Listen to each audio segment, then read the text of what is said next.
Can PTSD be cured? This is a question that's often asked, and the conventional Western perspective is that it's probably going to be a lifelong condition, and we can reduce the impact of the effect that it has on us with things like cognitive behavioral therapy for post-traumatic stress and these sort of aspects. And I'd like to challenge that narrative. So hopefully by the end of this video, you'll understand that while PTSD can't be cured, it can be transmuted into something else and effectively shifting the person from protection and stuckness into growth and resilience. So what exactly is PTSD? Well, it's a protection pattern that's based on the mind's interpretation of events that leads to helplessness and stagnation or a feeling of stuckness. And, this can be a really powerful experience for the individual where they're triggered into emotional and physical responses and psychological responses based on external triggers. And it can be really debilitating for people. Now, the other side of this coin is post-traumatic growth. And some people come through very similar experiences and come out the other side with resilience and strength and a new lust for life and growth. And so what's going on here? Why do some people get post-traumatic stress and other people get post-traumatic growth? And one of the sort of reasons for this, or one of the contributing factors, is how the mind builds these experiences. So how the mind builds these patterns. And if we just take a moment here and have a look at how these sort of things are actually encoded within the mind-body system as patterns of behavior, then we can maybe understand a little bit more about what's actually going on with PTSD and post-traumatic growth. So when we're experiencing something new, whether it's going abroad, visiting a foreign city for the first time, even your first dance at the wedding or your first kiss or these sort of experiences, they're novel state experiences. And the same is to be said about, being in a car accident or being in a war zone or being mugged or abused or any of these sort of things.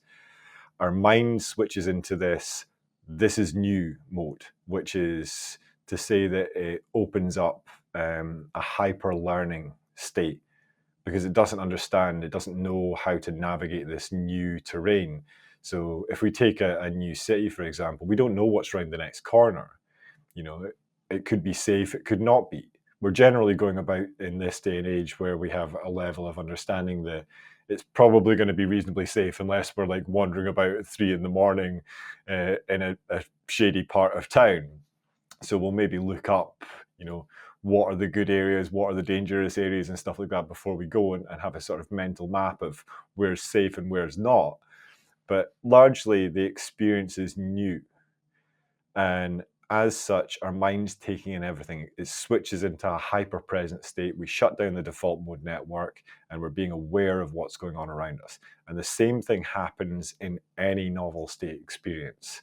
So if that's, a car accident, for instance, our mind is trying to work out how to navigate and survive this new situation. And we might have had a car accident before, but this one's different. So it's going to create a different novel state.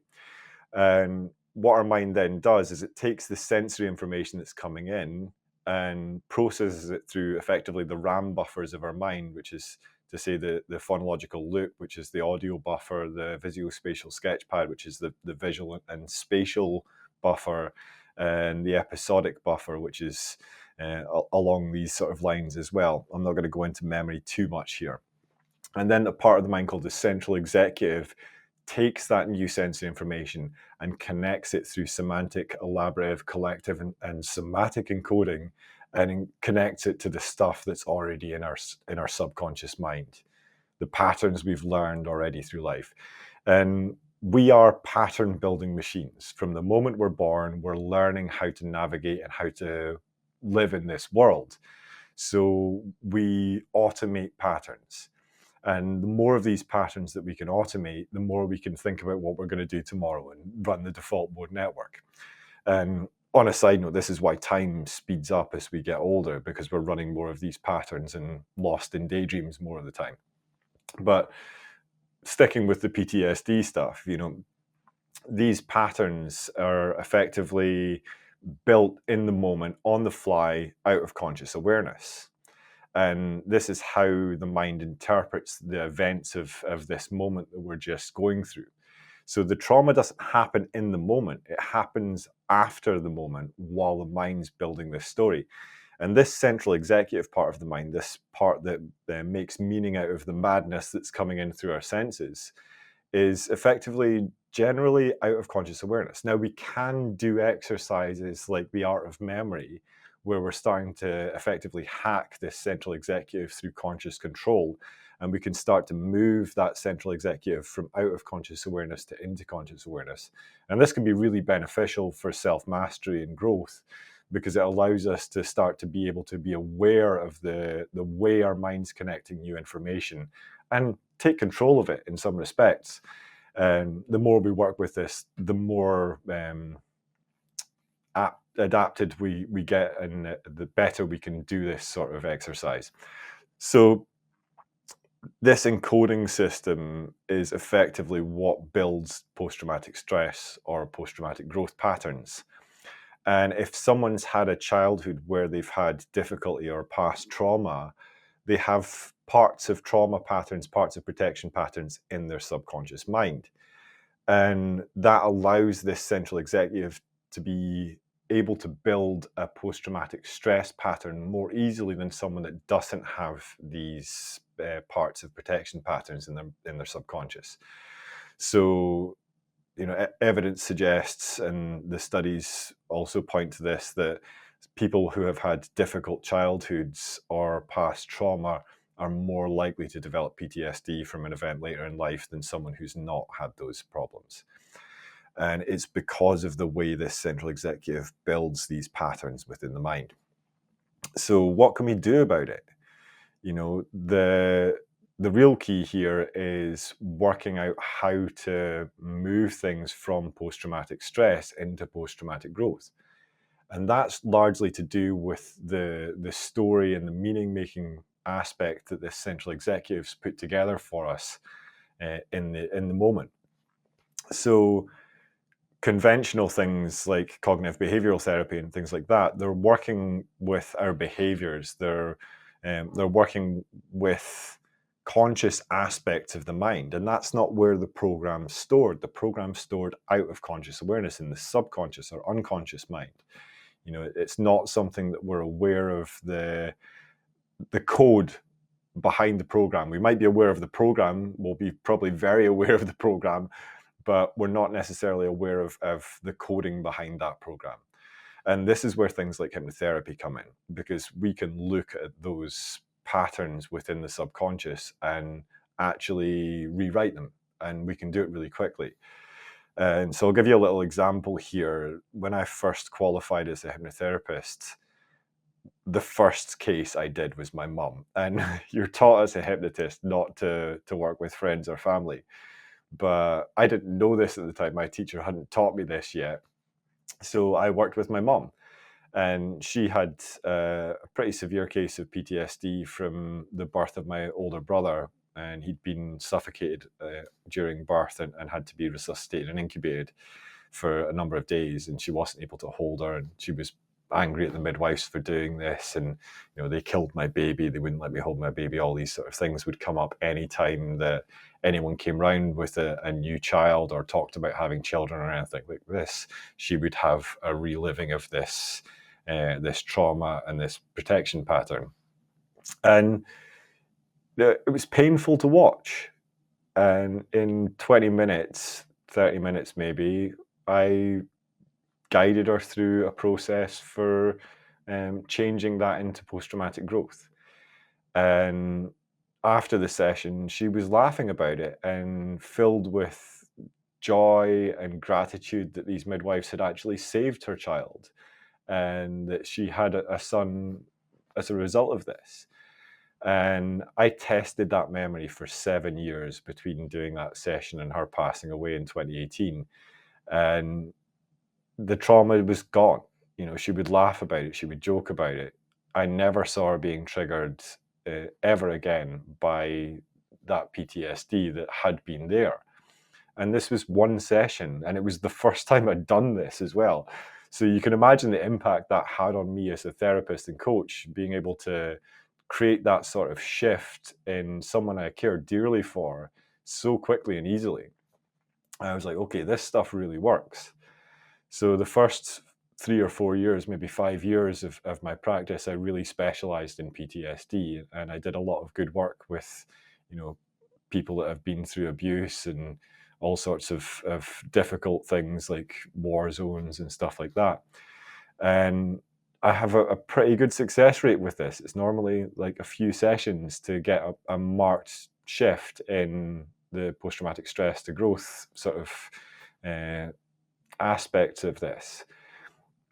So what do we do? How do we do this? Well, there's a series of sort of techniques within the hypnotic toolkit that can allow us to work with this. We have to understand, first of all, that memory is fallible. We can create false memories very easily. And there's been studies done on this where they got groups of people to repeat the same false story to an individual. And after hearing it a number of times, that individual starts to have false memories form within their mind of doing this thing in this place. And so we can see that these false memories can be really easily created just in the normal waking state, let alone in hypnosis. And it's a common understanding among hypnotists all over the world that regression therapy is very you have to be very careful with how you structure it because of this potential for false memories to come up. So we need to make sure that the client knows that anything that we experience here could be real, but it could be imagined. It might just be a metaphor that our mind's giving us to work on this problem, and that's okay. So once we understand that, another thing that's also beneficial to understand is that everything you experience from the moment you're born to the moment you die is inside your mind. It's behind the veil of your senses. You don't experience the world out there, you experience the world in here. And it's a representation, a dream guided by the senses. The sensory information coming in through electrical signals going into your brain and your visual cortex and audio centers, and all these things make up an internal representation of this external stuff that's going on. So you've never seen another human face. You've never felt someone's touch. You've never smelled a flower or tasted chocolate. You've never seen a sunset or a sunrise or heard a bird sing. All of these things have happened inside your own mind. You created them all. You are your universe. And everyone else is their own universe as well. So we have this dance of a multiverse that's going on 24/7 with everyone we meet and interact with, and the world itself as well. So your universe is you, and this understanding when working with clients allows us to do something really special, which is a specific type of parts integration, which I call a universal parts integration, where we integrate the shifts that we've made in these protection patterns into their universe. And we do that in the protection program that's been made in the past, whether we're doing it through regression or through, metaphorical change work or whatever method we use to guide the client. And we're also potentially doing it in the future pacing because we take them into the future to test this pattern has been made and is playing automatically instead of the old pattern. And the really interesting thing is that if you have two different possible patterns to play in a certain situation, your unconscious mind, your mind-body system prefers comfort to pain. So if you have a beneficial, comfortable, resilient growth pattern to play or a traumatic, painful pattern to play, which one's your unconscious going to choose? It's going to choose the one that's more comfortable. We like comfort, sometimes too much. But the key here is that it's going to play that more beneficial pattern. So when we do this work, we're effectively archiving an old program and installing a new version of the software within our mind's operating system. And that new software will be played automatically by default by the operating system whenever it comes in contact with these sort of external stimuli that used to trigger the PTSD. So, with mum, it was, if people came around and spoke about having children or brought a new child, the story would come up, but it came up in a different way now. And she would talk about how the midwives had helped her and saved her baby, instead of how the midwives had killed her baby. Massive difference. And, it was a joy to see. And it's been a joy to see so many of my clients go through these similar shifts. And just on a side note, I had one client that had been through 6 years of conventional therapy for a case of abuse that she'd experienced. And she was numb to it.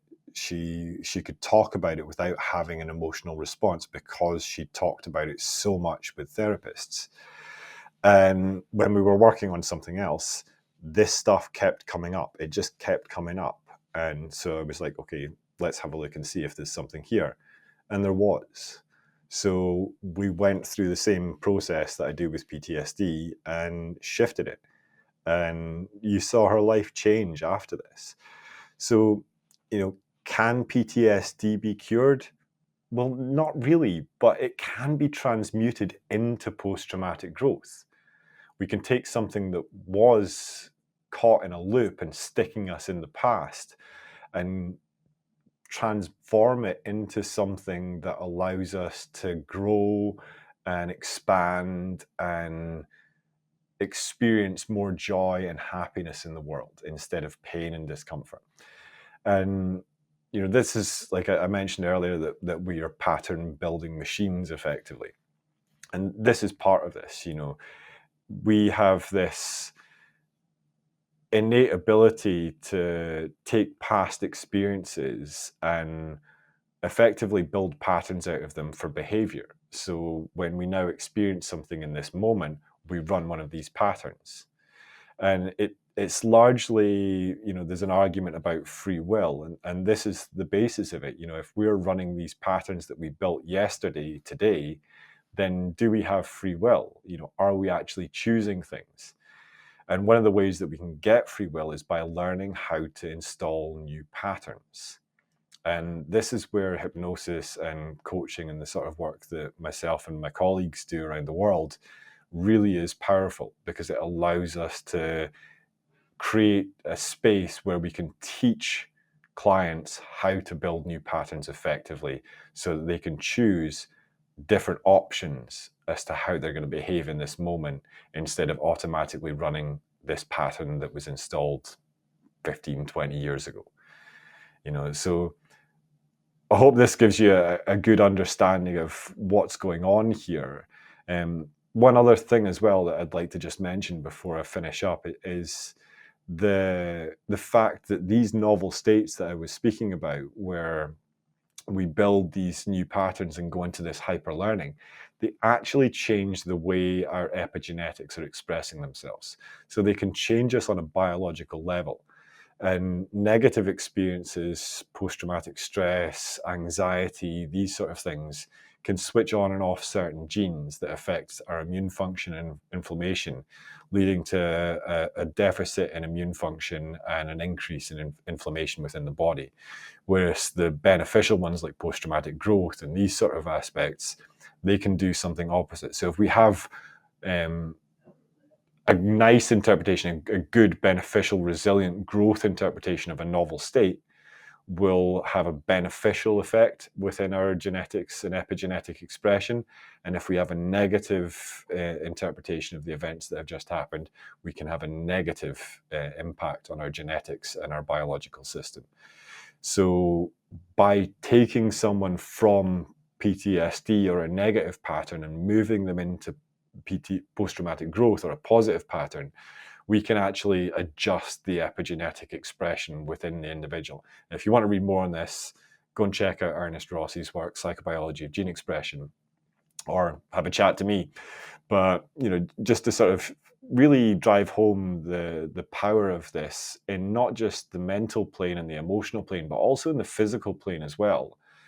And when we put all this together, it can have a massive impact on our life, not just on how we feel and how we act in the world, but how healthy we are as well. So, can PTSD be cured? It can be transmuted into something way better. I wouldn't say it can be cured, but there's definitely an ability to shift it into growth and more power to be creative in the way you live your life. So thanks for paying attention. And, if you like this sort of stuff, hit the subscribe button, click on the wee bell so you get updated about it, and give me a like, because the algorithms don't work if you don't do that. So, help me get this message and the other stuff that I teach out to the world. And thanks again.